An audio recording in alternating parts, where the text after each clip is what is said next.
Namai Haere Mai, Tēnā koutou katoa. Welcome to the ordinary meeting of council this morning. Apologies, we have an apology for Eric Roy. I'm not aware of any others this morning. Moved by Jeremy, seconded by Roy Lindell. On the panel saying aye. Aye. Any declarations of interest this morning? Nothing.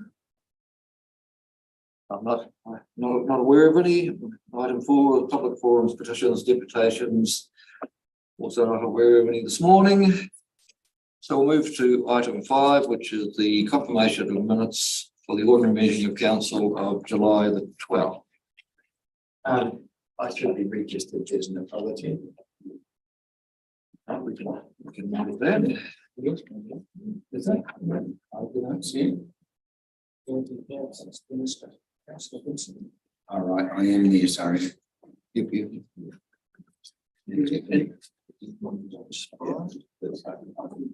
Are there any corrections or changes to the minutes? If not, Jeremy is happy to move. Second for that resolution. Phil, all in favour say aye. Aye. Right, we'll move to item 6, which is the adoption of committee resolutions.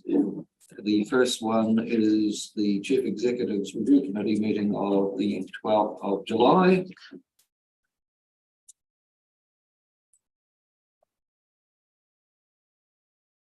Any corrections or alterations? If not, would somebody like to move?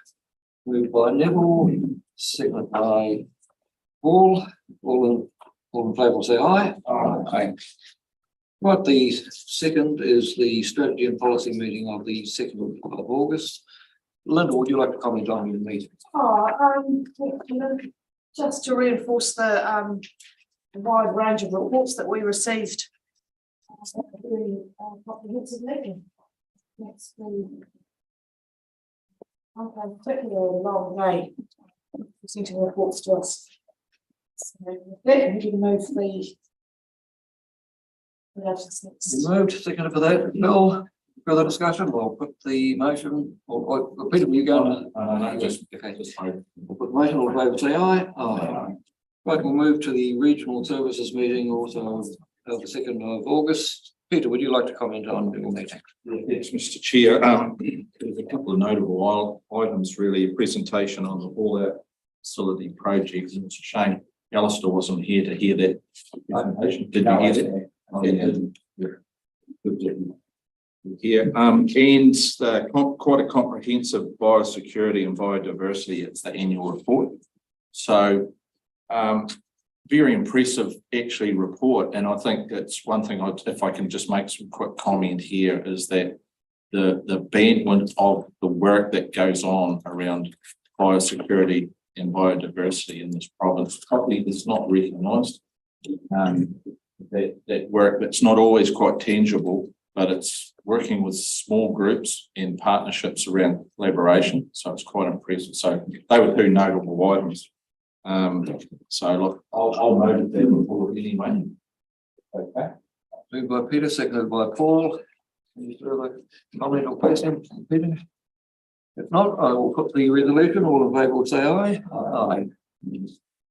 Right, so move to the regular committee meeting of the 3rd of August. Neville, would you like to comment on your meeting? I didn't have anything specific to raise, but I'm queries.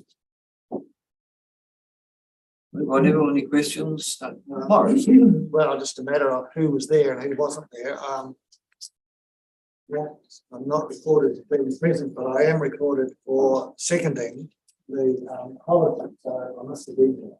Right. I'm sure. I can't remember. there weren't many there. Were you online for that one? I'm trying to remember. Sorry? Were you online for that one? Online services, but the regulatory committee I was there. Right. We will record you as present. And so second for that resolution, moved by Neville. Seconded by Morris. That was everybody was there. All in favour will say aye. Aye. Right, we'll move to item 7, which is notification of extraordinary and urgent business, supplementary reports or others. I'm not aware of any this morning. Questions? I haven't been made aware of any this morning. So we'll move to Chairman and Councillors' reports.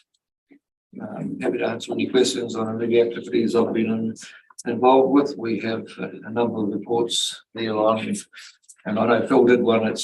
And he did circulate it earlier on the conference. And Morris has been able to outshine me by even putting a photo and of the regional tour.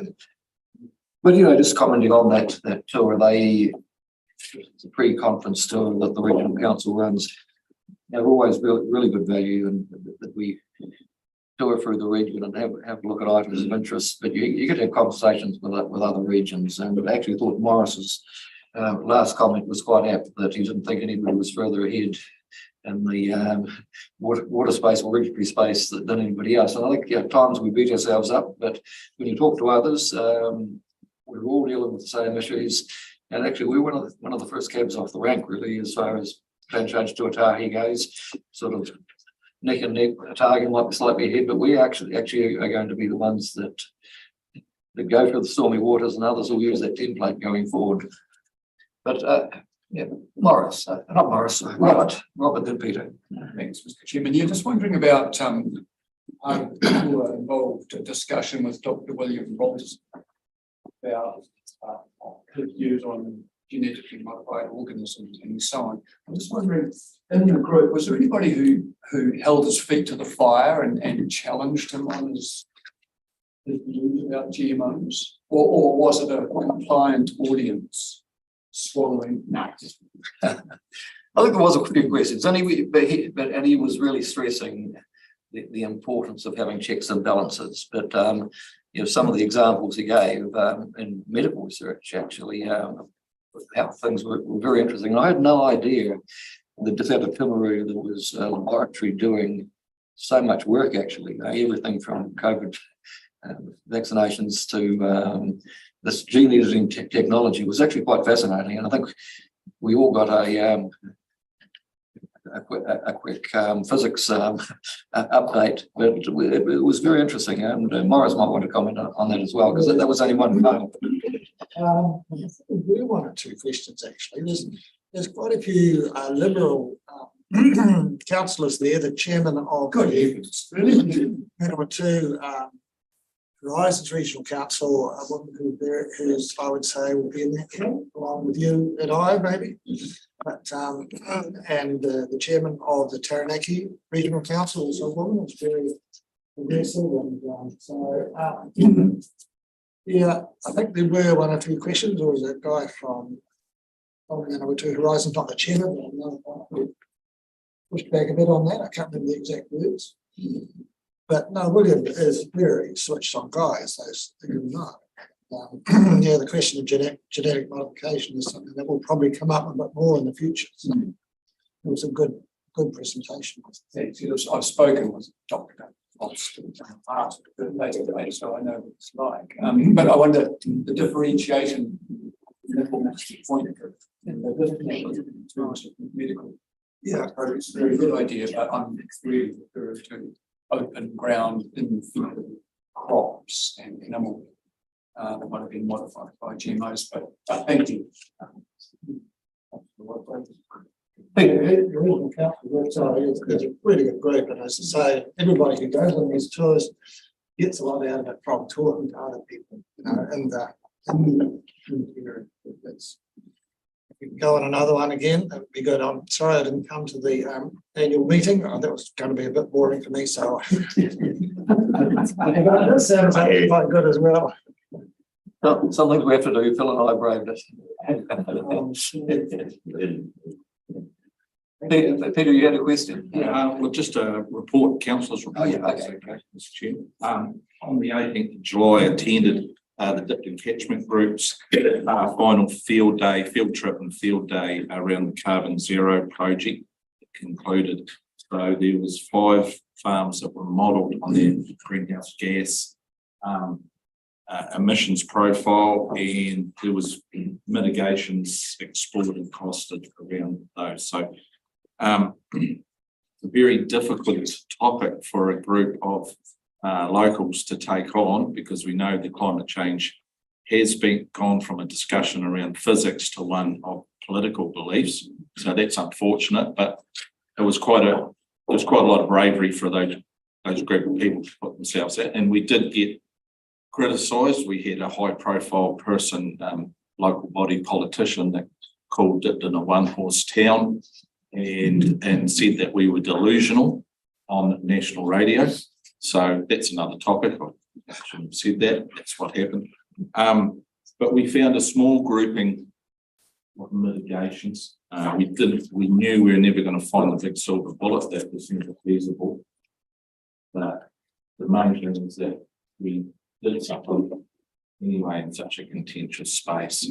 So the one thing I closed up the meeting is saying that there's no expectation on anybody to fix all this stuff overnight. So it was a very successful project that went up. I've got Lyndall, then Phil. Thanks, Chairman. Just to let councillors know that I represented Chairman Horrell at the welcome for the newly appointed independent board for the Southern Museum down at Te Aroha Marae in Bluff. A very interesting and multi-skilled group of individuals, many of whom have connections to Southland, which was particularly important in the appointments process, I believe. So yes, it was actually. Thanks for that. Phil. Question and following Peter's report, and that was, are there sort of lessons or insights that can be shared more widely that emerged from that effort? Yeah, there is. So we employed two consultants, one forestry and one agribusiness consultant, and they really got down into the detail. But it's fair to say, lumping a lot of small actions together did come up with I wouldn't say a large mitigation, but a sizable something that we can go forward on. But the most exciting thing that came out of that was that we had a presentation from a commercial company called Tauha New Zealand that are looking to what they call stack biodiversity credits, forestry credits, and for creation of wetlands and those sorts of things. So, you know, the discussions are like when money comes into it, people get quite interested quite quickly. So there's certainly a change of focus there. It's not all bad. Any further reports? I had a question. Question, sorry. Yeah. For Councillor McDonald, but first of all, to commend the Dipton Group for their work. I think they've done more than just this one event, and I'm sorry to hear that you got criticised in that way. That's right. Public figure. Good fun. So what I was wondering is, in your impression of the people involved, farming community involved out there, is there general acceptance of those figures, such as half of our greenhouse gas emissions come from agriculture? Is that generally accepted? And is there also still debate around methane's role? Are these live issues? They're off. So I can only speak for our group. Those, what you mentioned, are off to the side. Basically, as a group, we're farmers.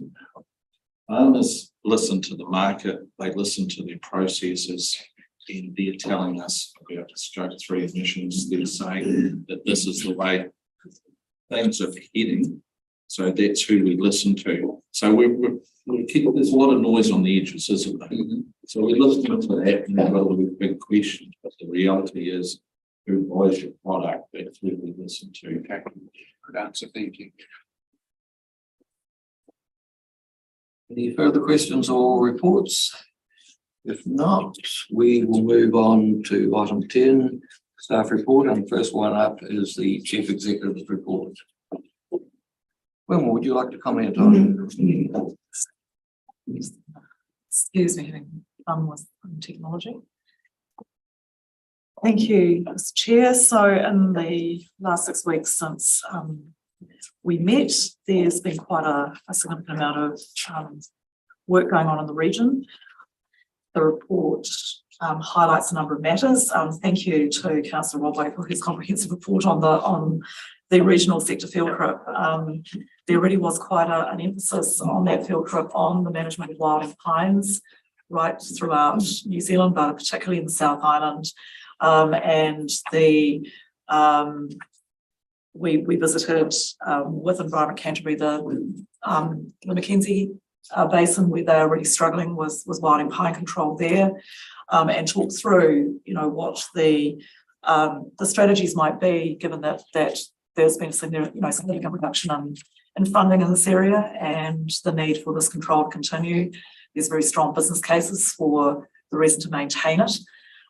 So we had a reasonably good discussion amongst the chairs and councillors and senior managers about wilding management. The visit that we had to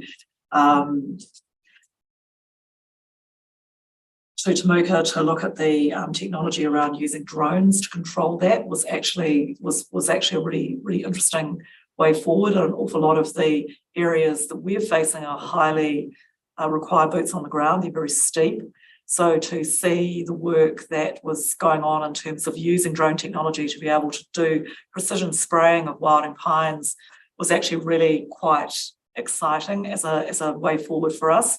And it may actually have some good implications for over time for the costs associated with that management and maintenance. So that was an excellent part of the tour. At the Future of Local Government Conference, a very strong focus in the Future of Local Government Conference around taking a long intergenerational view of the work of local government and regional government. Really a strong desire to work across electoral cycles to those ends. The keynote speaker at the beginning of the conference was a woman who was had been the former Future Generations Commissioner for Wales. The Welsh Government has set up a wellbeing based framework of 101 wellbeings, I think, from memory, or 110. But part of that was an agreement that any decisions that were made by government agencies, whether they were local government or central government, needed to take into account the impact of future generations. And her job was to actually ensure that happened and to be able to comment on any government policy to enable that to be compliant. And that was a very, very interesting focus in a country that's smaller than New Zealand. Peter and Robert with questions. Peter. Yeah, thanks, Mr. Chairman. Just a comment on page 38. There's about a threshold home regulation. I just want to be quite clear. What are our obligations as a council exactly? Or can we clearly state those? Because I have people coming up to me and using the words it's Environment Southlands plans, and I have to correct them. So can you go to cover that off? Thanks. I'm going to be Lucy come here. We implement them, so they are our plans. They are our plans. These are government regulations. Yes. So they're going to do farm plans with us as a council, but please. Through you. So I'll answer the first bit, but then Paul might want to jump in as well. So in terms of what elements are ours, so the proposed Southland Water and Land Plan articulates what needs to go into our farm plans for Southland. So to that extent, there are created the mechanisms for what farm planning looks like for Southland, still with the court. The national regulations that have come in more recently also articulate some additional requirements. The struggle that we have at the moment is making sure that we are weaving those two things together to ensure that we've got clarity for the community about what content needs to go into those farm plans. That's the first part of the answer. Second part I'd just say is that there are responsibilities for us in terms of the regulations with regard to certifying and auditing. That is being echoed now through our own proposed plan and is likely to land with the court and the judge makes her decision. But until we have that decision, so I know exactly the wording of our part of it. So it's slightly tricky to articulate. National regulations are. I say for an answer to a question like that they are our plans and we've had limited input. Would it be fair to say we've had limited input to the construction of the framework itself? Is that overstating things or think- understating? I think through your chair, I'd say we've had quite a lot of input and we had the privilege and the opportunity, I should say, to be involved in a pilot, which enabled the regulations to be more locally focused and more pragmatic, I think. And I think also one of the benefits of that was testing our part of it, our Appendix N through the proposed plan and what they were intending to do with the regulations. So we had kind of a live test of how those two things would weave together. So I think we have had input. I think we've had a lot of opportunity to test what comes. And I think the next 18 months, whilst we roll out the first FMUs, there'll be more clarity once we get the decision from the court and also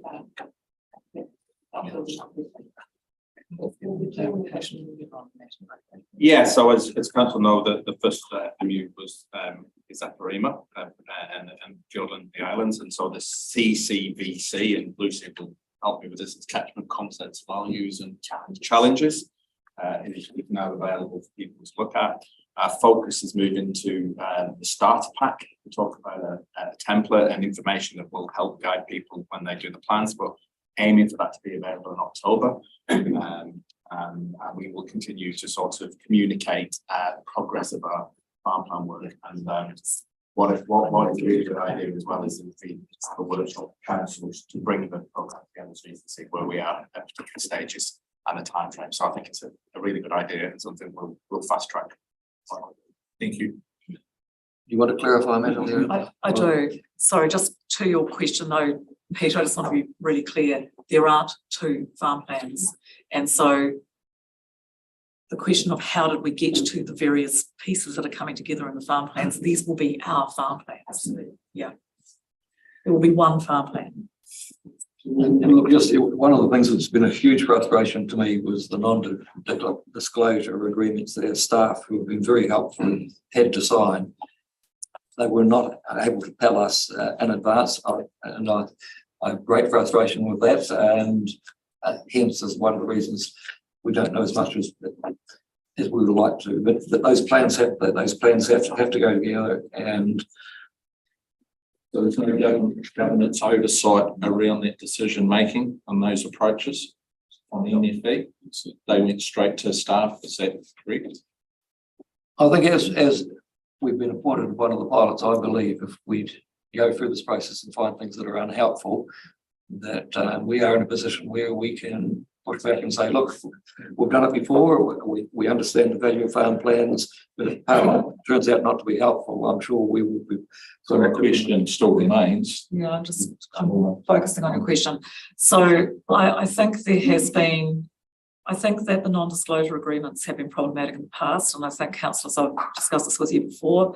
The way forward for us is to ensure that anything we get from government asking for NDAs is a council-wide NDA, which means that we can talk to you about it.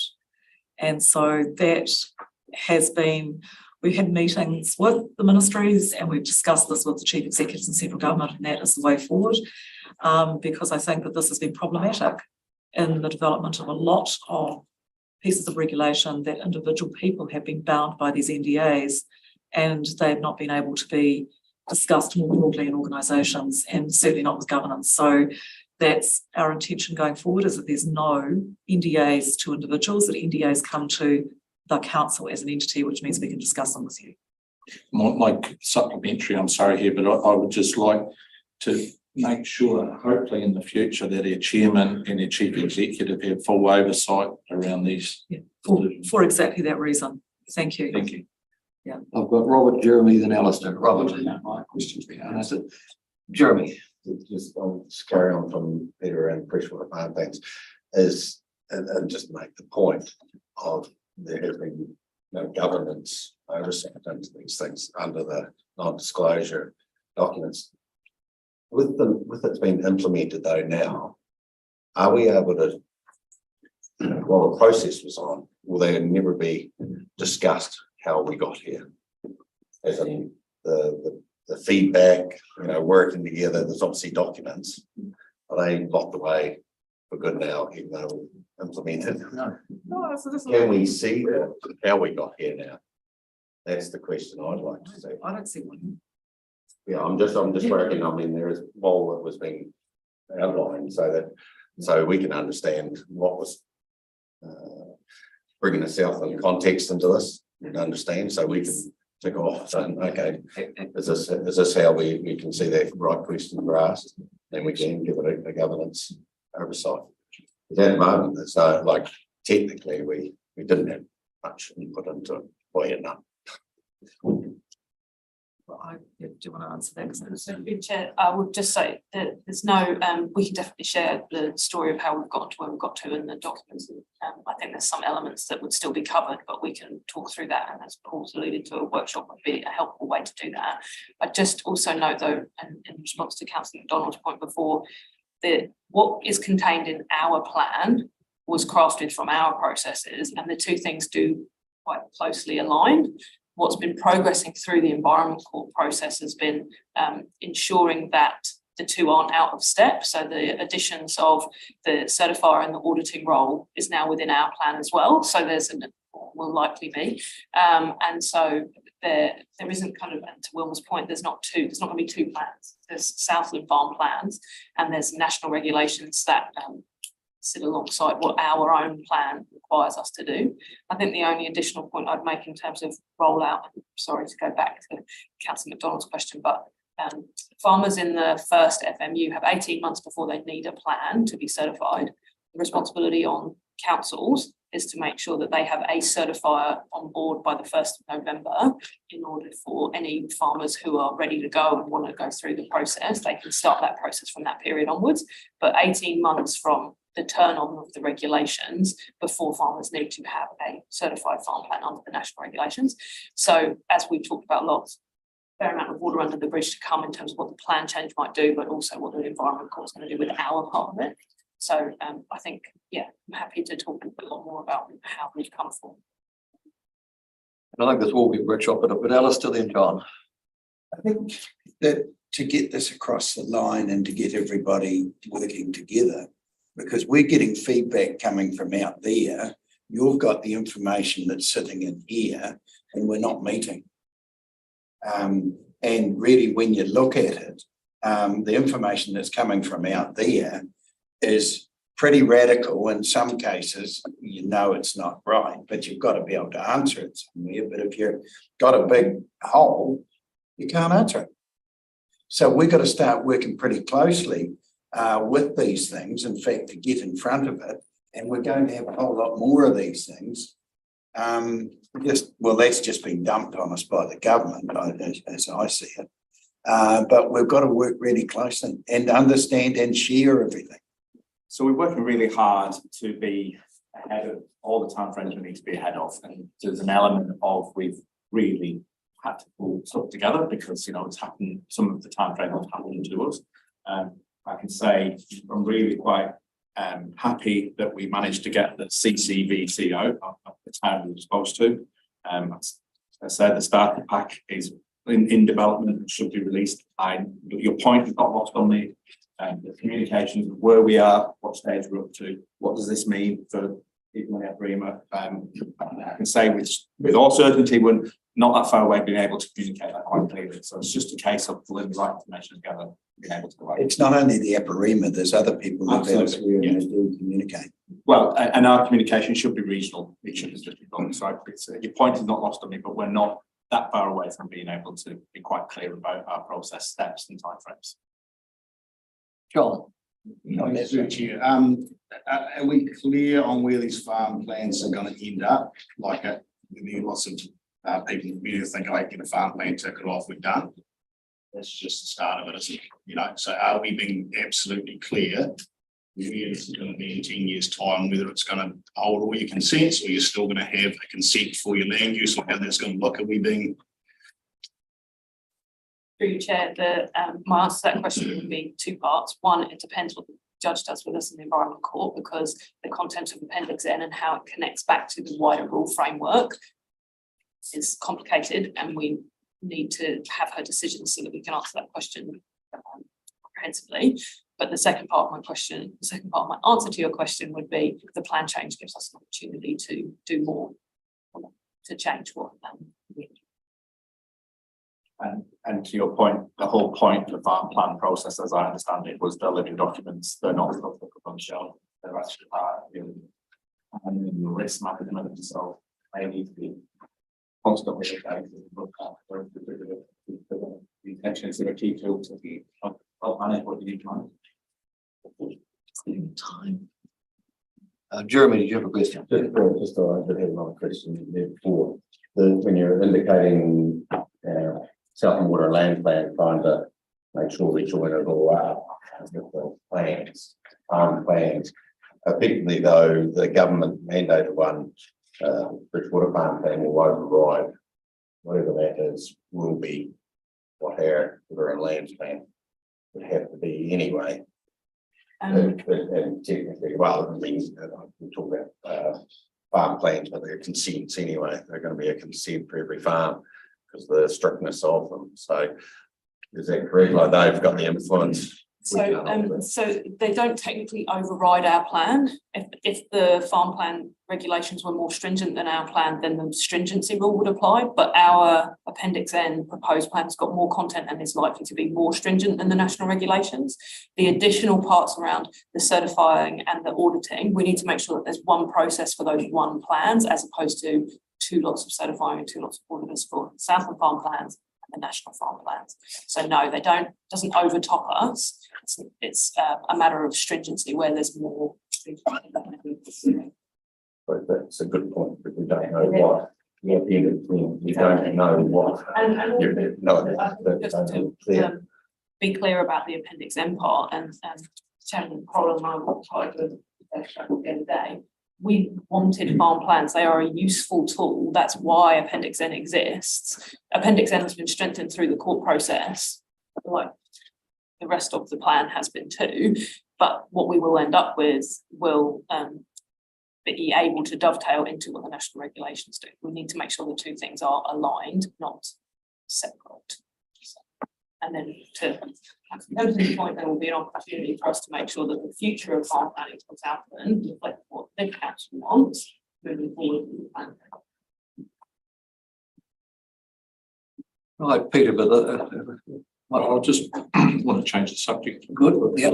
Thanks, Mr. Chairman. I just want to say, the boat show presentation by Environment Southland was absolutely first rate. You know, like I'm a sheep farmer, went down there and dreaming what I'd do with my wall check, looking at all these fantastic boats. And popped around the corner and here's the Environment Southland presentation. Around water safety, coastal marine and around biosecurity. So excellent job for it. Hello, Peter. I think you will check my own my life jacket. Robert, have you got a question?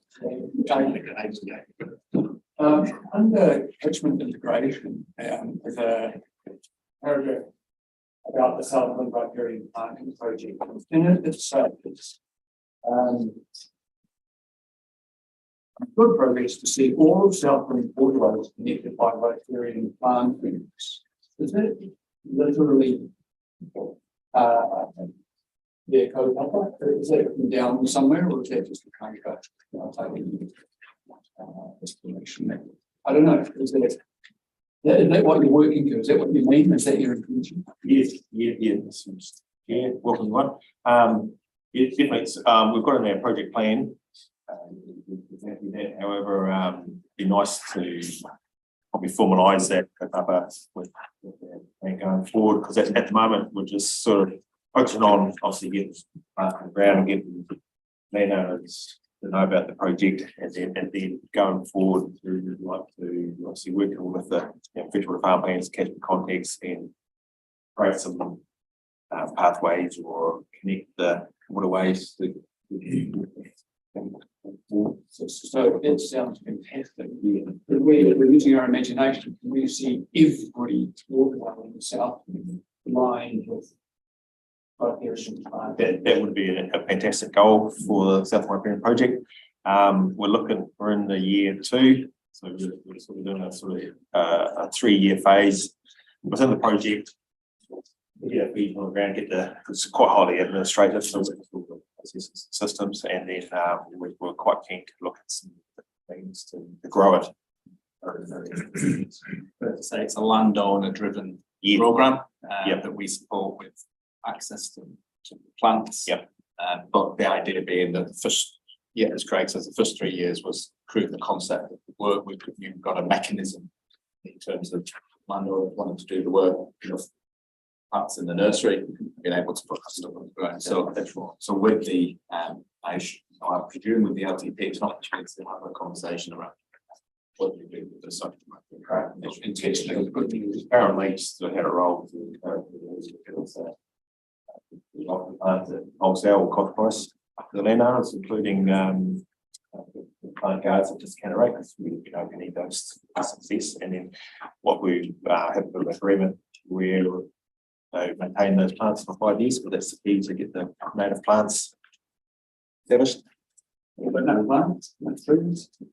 Currently we're in that Tane nursery for the first 3 years, and they're obviously a new nursery. However, they're amazing capability for the planting machine.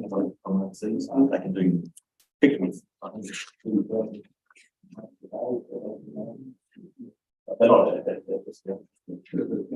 Look at the concept we did pick up off Taranaki. We've been probably doing it for 20 odd years, and you can actually see the legacy of that policy there now. And that was the council buying in bulk to be able to pass on the savings to farmers. It was very much part of that concept, and we're in the early days, and this will take time. But it's a pretty smart project. It'll have all sorts of biodiversity gains, filtering things gains, and I'm sure it'll gain momentum as we go on. I'm hopefully getting my 200 trees very shortly. Morris.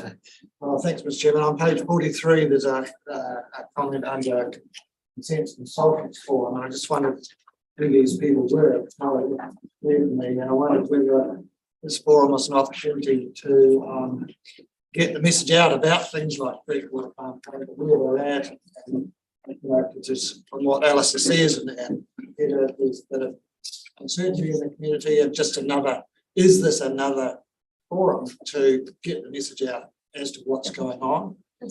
Yeah, absolutely. Thank you.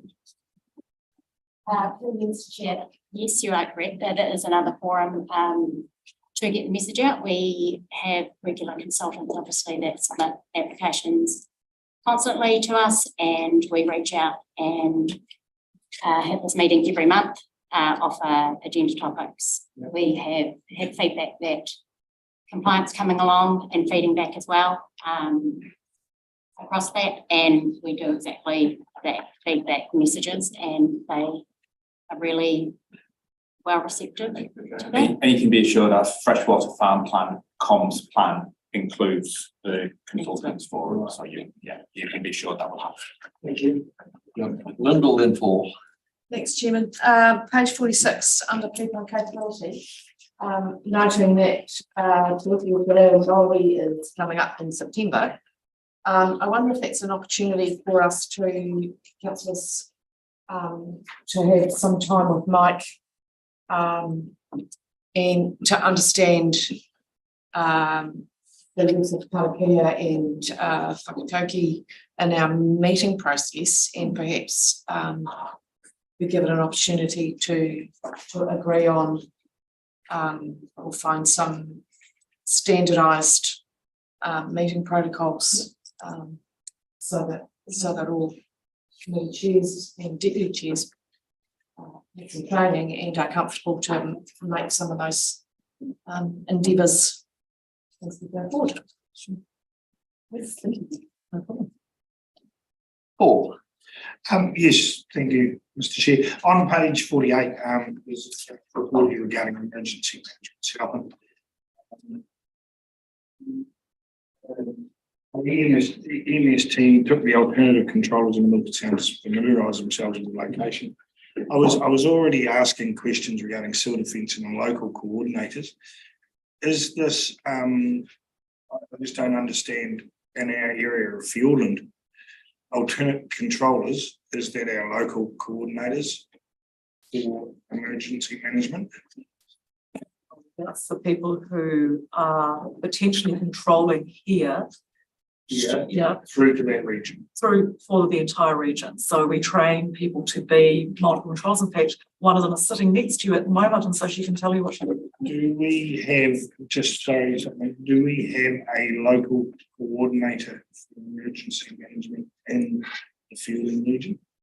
You should have a group, but. So through you, Chair, so the alternate controllers, as Wilma's just talked about, are appointed through the CAG, the Civil Defence Group. And there are a number of us spread across the TAs and ourselves. And that was what the visit related to, was going over into Fiordland to meet with the people who operate in Fiordland and across Milford Sound in the event of emergencies. So there are operational elements and operational things in place on the ground down there, and it was important to have a look, see what's there and keep on the ground. So yes, there is a vast amount of coordination that happens with those alternate controllers in the event of an emergency. We'll be operating out of EMS and the powers across the region. Neville might make comment. Well, just in general terms, Chairman, thank you. In the declaration of any emergency, then a controller is appointed. Most of the time that they will look out of Emergency Management Southland's office. But there are alternate controllers, because we can't have somebody working 7 days a week, 24 hours a day. So we have to have alternates, and we also have people who have more expertise in particular areas, hence a tour of the Milford Sound area. And to Paul's question, I will find out for him, but there will be a local network organised by Emergency Management for every area in Southland. And so I'll find out the contact for you. Thank you. Through you, Chair, one of the spots that we visited on that trip was the operations centre, that's the Milford Road Authorities Operations Centre. So that's one of the places, and I know that in the 2020 floods, we had an equivalent of the EMS building here set up in Tiano to operationalise from there, because it's obviously had solid coordination closer to the end. It's really important because Fielding is such an inaccessible part of our region, and possibly one of the major parts that may have issues with emergencies. So thank you. This is very much a focus that in a major emergency, local communities are going to have to coordinate and do things themselves, because we've seen in the past that communications go down, and if it's widespread, those communities are going to be the lifeline. Could be days before the coordinated national response. Any further questions on Wilma's report? I'll move that we receive and note the report, Chairman. Moved by Neville, seconded by John. All in favour say aye. Aye. Right, we'll move to item 2, which is approvals required. A reasonably straightforward item. Unless there's any questions, would somebody like to move? Moved by Paul, moved by Phil, seconded by Morris. Any questions? If not, I will put the motion on the table. Say aye.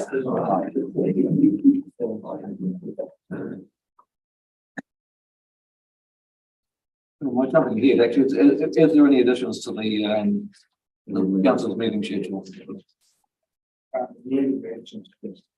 Decisions 30th. If I could just come in there. Yeah. I do have a number of additions to the councillors' meeting schedule. There was the councillor gathering on the 17th of August at 6 o'clock in Invercargill. A Blue Cliffs meeting on the 18th of August attended by the chairman at 4 o'clock. The Bluff Maritime Museum Trust Board meeting attended by Councillor Cook on the 18th of August. A meeting with Craig Pritchard re Aquaculture Matters at 1 o'clock on the 22nd. Yesterday, yeah. 2nd of August, and with Ian Collier, Great South, that's coming up on Friday at 3:30 p.m. And the Whakamana Tiwai Tuna Trust meeting has moved from the 1st of September to the 30th of August. And the last one is the Council LTP Workshops 4 and 5 have been combined into one meeting that'll happen on the 1st of September to accommodate the training for the Making Good Decisions that councillors are attending. So they're the changes that I'm aware of. Anybody else got any meetings that need to be listed that they've attended? I've seen any. You probably don't need so much leave of absence. If you're doing good, making good decisions, you're actually still on council business. So but we can note that. So actually, we'll probably move and second that before actually. When you are moving and taking of that, maybe you guys have been chairman just to keep the records correct. Right. Yeah, we'll do it that way. So move by Neville. And with those amendments. And seconded by Morris, all in favour say aye. So that would probably amend the original. Item 3 is the upgrade of the staff delegations manual. I got to hear myself. We're on the thread once. And once again, that's just a straightforward item, providing delegations to positions that are in the staff structure. I'll move the delegation. By Neville, seconded by Norris, all in favour say aye. Aye. My apologies, my mindset had gone to item 3 when I was there item 2. Okay, item 4 is the common seal. Moved by Jeremy, seconded by Lyndall. All in favour say aye. Aye. That will conclude the public meeting for this morning. I will run offline. We'll ask for reasons. First of all, you need to move into public excluded in the public part of the meeting, and you're doing that to confirm the council minutes of the 12th of July, to confirm the Chief Executive's Review Committee of the 12th of July, to adopt the committee resolutions from the Regional Services Committee meeting of the 2nd of August, and to deal with item 5, appointment of hearing commissioners.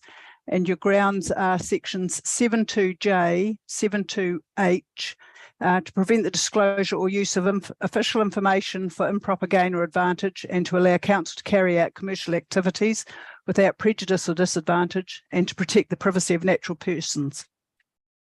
Thank you for that, Jan. Having heard the reasons, would someone like to move? This is for those reasons. Moved by Neville, seconded by Phil. All in favour, say aye.